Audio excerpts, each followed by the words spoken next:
6 decades. Yeah, don't say it like that. It makes it sound very old. We would go in to do a test shot, and that would be the cover of Hubs and Queens. My first session, I was actually only a junior, and that was a brand new fashion newspaper. It was a front cover, half dozen pages inside. I'd only been hairdressing 7 or 8 months. If you're asked something, the most important thing in your mind is to say yes to yourself, because it keeps your mind open and creative. It is. And when people come onto the salon floor, you are on stage. Absolutely. Where many salons they miss out is that they focus very much on the visual aspect of when a client comes in, but not how that impacts how they feel. Oh, imagine if a year, 18 months after you started your training, you then spent the rest of your career on your own. Yeah, absolutely. There is no way you would have the breadth of understanding, success, the relationship building. No way.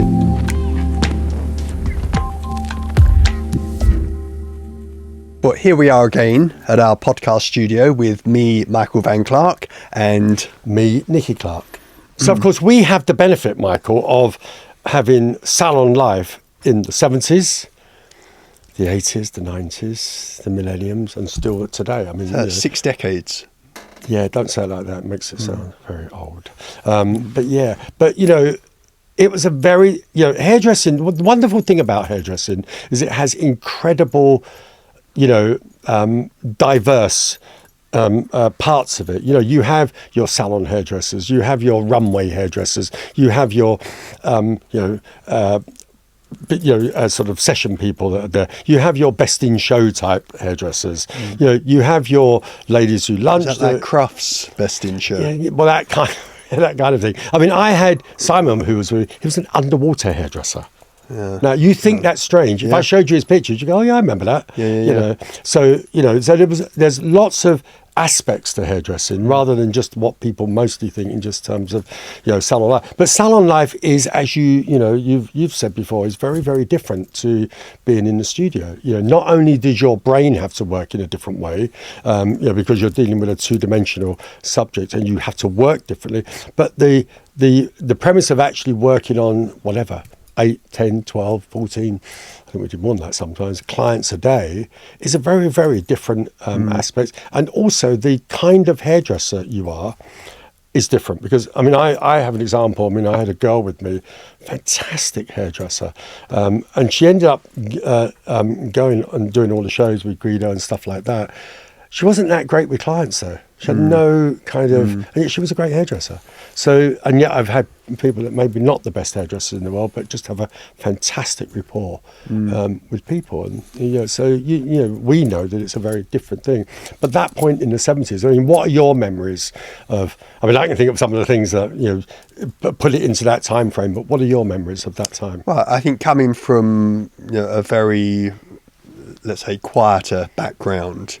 a part of society, Old Kent Road. I would say what you mean. There was no glamour, there was no celebrity, there was no, wealth and riches.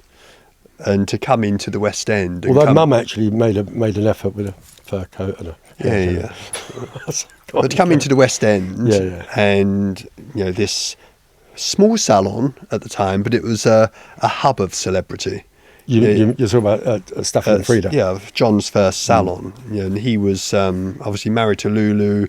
She had all the connections in music, all the connections in film. So just to kind of put the context, that of course was your first salon, but that was the second salon because when I started, you started it was at Leonard with John Frieda at Leonard's, which was this kind of epitome of kind of oozed style. I mean, this 5-story building in the heart of Mayfair that just had a gold plaque on the front door, very understated, filled with celebrities. Even the men's salon, which was around the corner in North Audley Street. I mean, it was just incredible. Tony Curtis, Ryan O'Neill, Roger Moore. I mean, all these names that were there. So it really was a kind of an amazing place. So going to New Cavendish Street to Blandford Street, where you started, actually felt really weird for me because we were used to this big thing in Mayfair. I mean, it looked beautiful inside. It was a very small salon, but it wasn't the best area. I mean, Marylebone was not like it is now,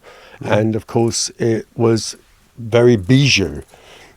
designed by Joan and Clifford. It all had a kind of country feel. It was the opposite of what Leonard's was. So it was very different for me. But of course, that was your first. Yeah, but in terms of the clientele, yes, you had the celebrities, you had the models, you had the connections with all the photographers, all the different industries that the clients were in as well. The magazines, the royalty, the film. For me, that felt. It was just very exciting, absolutely very glamorous. And it actually was. And, I think back to, you touched on it then in terms of the magazines. It's very, very different now. I mean, there were lots of times, myself as well, not just being as John Frieda's assistant, but we would go in to do a test shot, and that would be at the cover of Hubs and Queen. Yeah. And that would never happen now. You couldn't do that because you've got too many people involved in terms of makeup companies, and it just wouldn't be that way. You couldn't just have this random cover that we had decided what to do. But I can think of lots of them. In fact, I remember one of them was my junior. I did a test shot on it. It became the cover of, I think it was Company or something. I can't remember. My first session, I was actually only a junior. It was a session that John was offered, but he didn't have time. Yeah. And that was a brand new fashion newspaper. It was a front cover, half dozen pages inside. I'd only been hairdressing was that 7 or 8 no, it was Ritz newspaper. I'd only been hairdressing 7 or 8 months. Yeah. And like you say, I think that's the difference between hairdressing in the 70s, which was, it was still in this sort of explosive creative stage coming out of the 60s, the 70s. The Ritz, what you talk about, was actually David Bailey's newspaper. Oh, was it? Yeah, it was Bailey's. I mean, Right, it was like right. him and somebody else, I can't remember who else it was. So, of course, it was, I mean, I did tons and tons for Ritz, but that was almost like they were trying to fill the stuff. So, Well, that was the first issue I did. was it the first issue? First issue. Oh, my God. Front cover and pages inside. You can imagine giving that to an 8-month in junior or 7 months in. Yeah, of course, looking back, they just were desperate for anybody to come and work for it. No, and John probably didn't think... John just said, just have my assistant. I can't do it, have my assistant. But I don't remember. What was the picture? I don't remember that. It was that German designer, Bastet, that opened the big store in Marylebone. So she'd obviously paid for the whole spread as well. So they gave her a cover. But and they got the oily rag. The oily rag.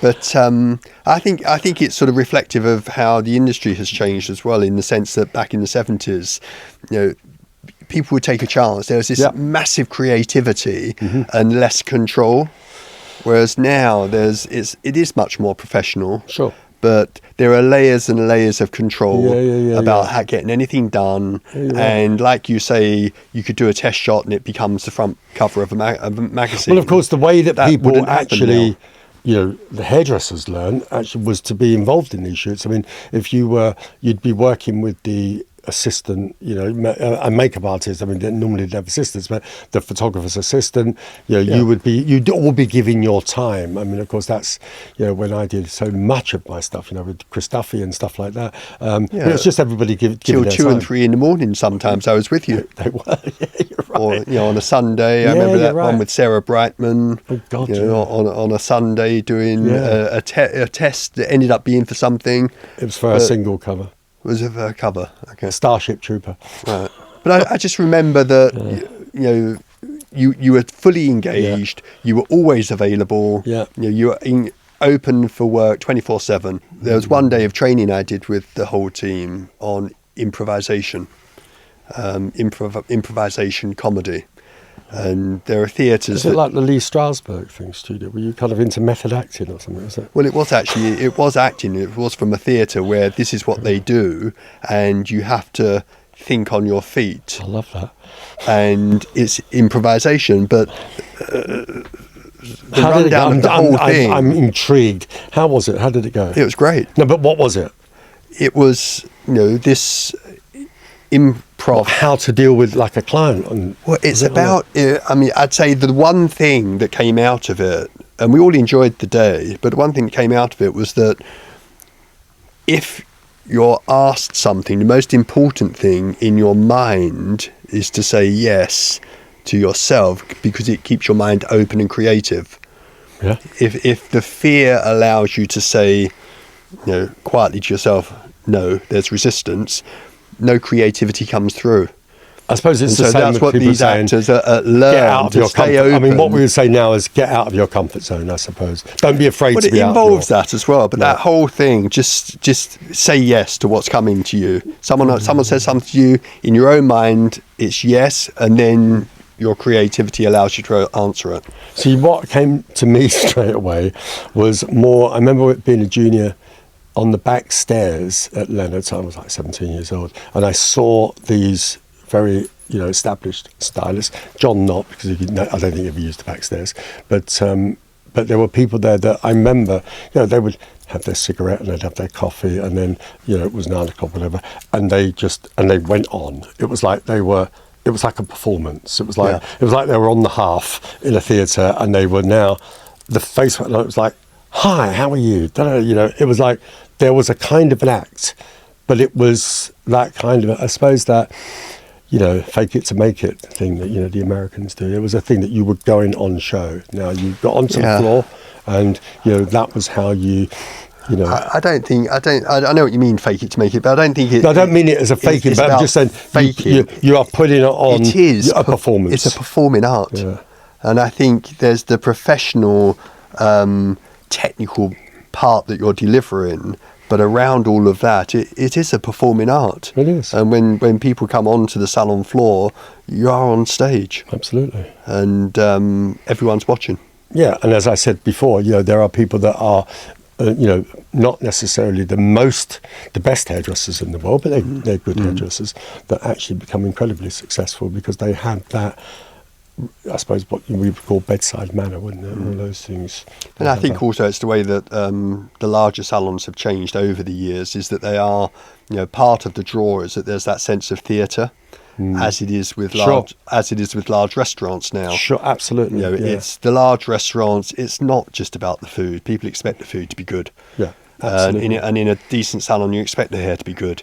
Absolutely. But if the ambiance gives you that stimulation of that sense of theatre, that engagement, the warmness, then it's an attractive place to go and to return to. I know that very well because, of course, that's, I think, what was, an awful lot of the success of, when we opened the salon. It was all about that, it just was kind of, different, and there was that feeling that this was the place to be. And you're right, restaurants are really, I suppose that's what the likes of the Richard Caryans of the world do now. You go there, it's because it's almost like something to see, and something, the way in which they present the salon. It's not just about the the hairdressing, of course, but nobody really does that now. Well, I think we do actually. No, I think I didn't mean it like that. I mean, I think you do, and I think even down to when I see clients just amazed at the the flowers that you choose, or the food that's there, and the ambience. So I think that it is there, but I mean it's not really. It's not a thing that people do anymore. It's almost like people have reverted back to that thing that I know that I was, and I think you were as well.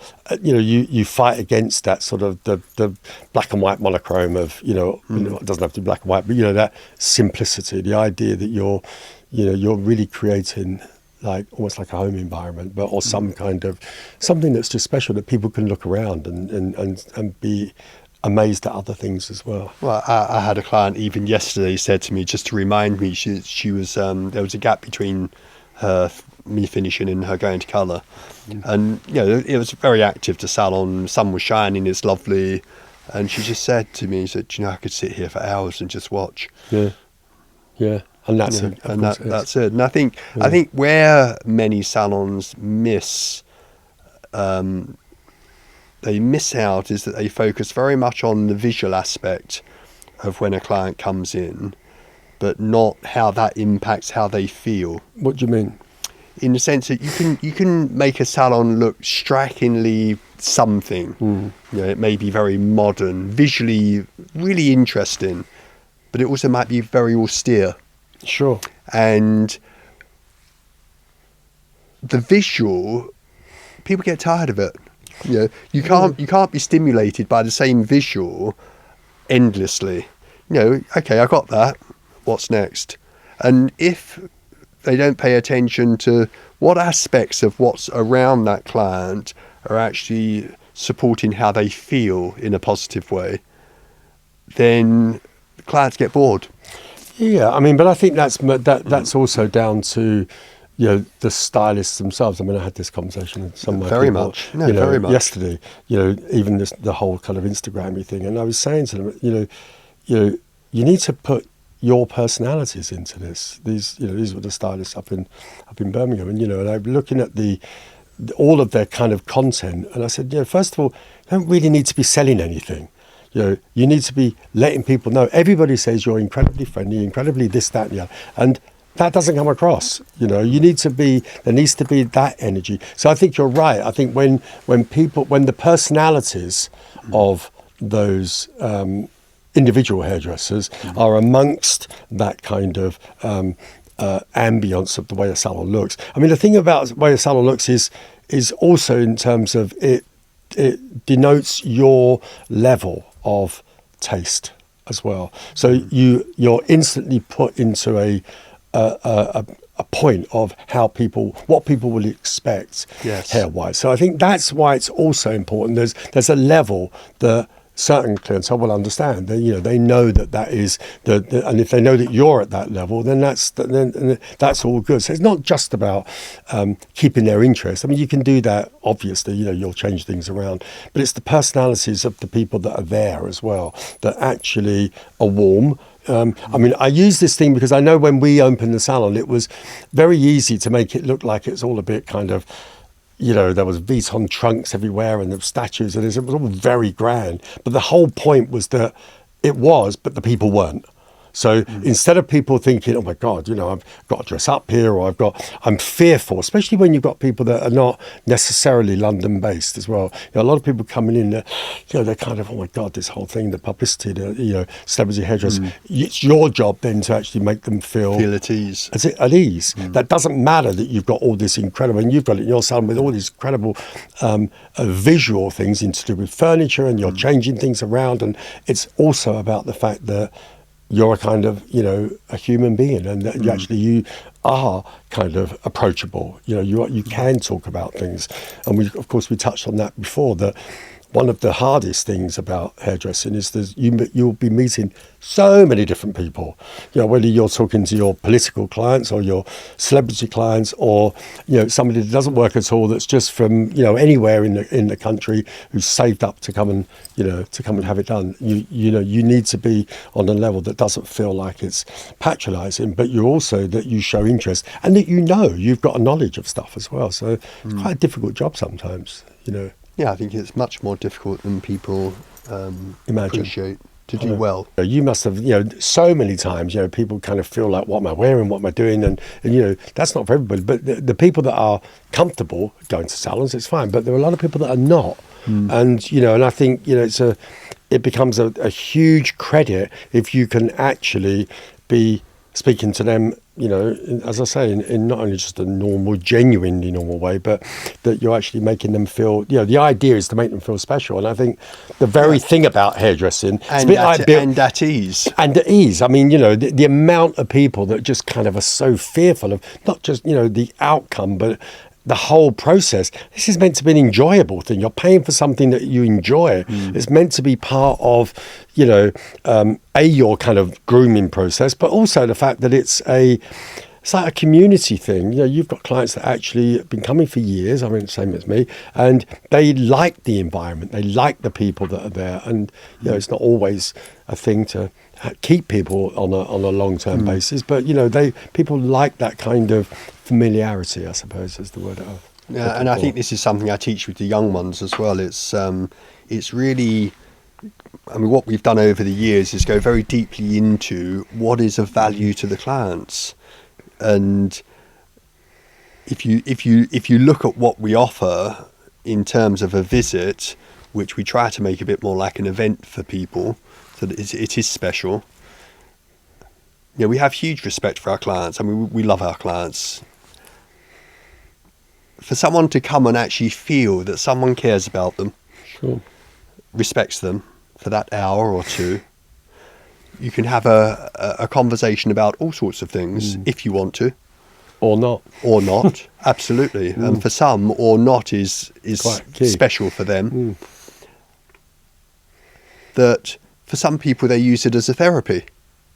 And to have those skills as a hairdresser, that is hugely valuable for the client as well, or as a friend, or as a confidant. We haven't even got to doing hair yet, but already this visit has huge value for them. And, for the young ones that are learning, these social skills and understanding the life skills that are really important to the clients, who are within that space, is hugely important in terms of their career development. How do you think not purely the technical skills. No, well, I as know you that. said earlier, you can be a great hairdresser, have no rapport with clients, you will not be that successful. So how do you think that works in today's world? Because we're now in 2025. I mean, and this is, things have changed. I mean, some for the better, some not. So in terms of what you've just been speaking about, certainly putting in the idea of somebody having the commitment to and the staying power to do things. Of course, because that's not the same as it used to be at all. People don't necessarily see they flit. Their attention span is not necessary. So how do you get that across? Well, imagine if a year, 18 months after you started your training, you then spent the rest of your career on your own. Yeah, absolutely. There is no way you would have the breadth of understanding, success, the relationship building. No way. But we can see that in any profession. The idea of people doing a certain amount of work from home is, again, in the initial point, of course it's great. I mean, you're saving on travel and saving on this, and there will be some jobs where it works, but as the Americans put it, that water cooler moment, you don't get that interaction. Yeah. You don't see the people that have been there and doing things, not just about your particular job, but as you say, the social skills that come with it and all of that. And I think that's what's kind of a shame, and that's been missing. But there are still people that want to go to salons, and they don't necessarily want somebody to come and do their hair at home, and they like that environment and all of the stuff that gives. But this is where I think the industry can re-look at this and see that actually clients want to be entertained, they want to be inspired, they want to be educated. Beyond just the hair, there's more that you can develop out of this very special, intimate relationship between stylists and clients to actually offer them more reasons to visit.